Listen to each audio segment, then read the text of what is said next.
The Washington Wizards have finally done it. Bradley Beal has been traded to the Phoenix Suns in exchange for Chris Paul, Landry Shamet, and some second-round picks, also a handful of pick swaps.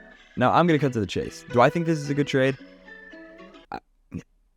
I don't know. I guess it can be. In this video, I'm just going to tell you the pros and the cons of this trade, and I'm going to help you to decide whether you think this trade was a win or a loss. And to make it clear, most of this video will be from the perspective of the Phoenix Suns, because my thoughts from the Wizards' perspective, this was a bad trade. You got old man Chris Paul, who you're probably going to trade anyway because he wants to play on a contender, some second-round picks, and the best part, Landry Shamet. You just traded your franchise player and couldn't even get first-round picks in return. Now, the Wizards kind of had their hand tied because Bradley Beal could decide where he wanted to go, and he could decide the package. So I don't want to put all the blame on the Wizards front office. Anyways, now I'm going to talk about the positives for the Suns regarding this trade. So no matter what you hear from other people, I think the trade itself was good. It's just the context that can make it seem negative. The Suns were able to turn a pre-store Chris Paul and a bag of Fritos into a guy who averaged 30 not so long ago. Whether you like it or not, Bradley Beal is a better player than Chris Paul. While he's not the playmaker Chris Paul is, the scoring makes up for that. But with that being said, let's talk about some negatives, because I feel like there's a lot more negatives than there's positives. A very important one I need to address is that Bradley Beal, Devin Booker, and Kevin Durant are all basically the same player but with different font sizes. All take the same pull-up midi shot and would prefer to do that over driving to the rim.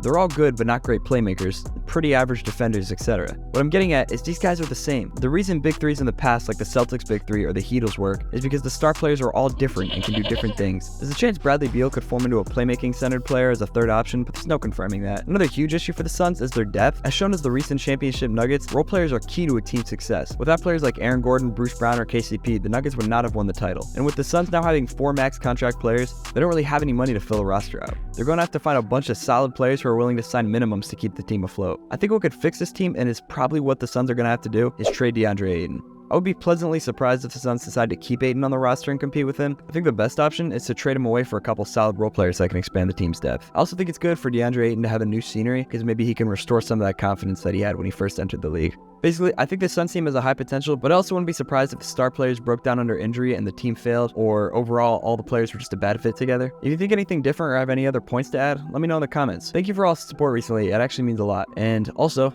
thank you for watching.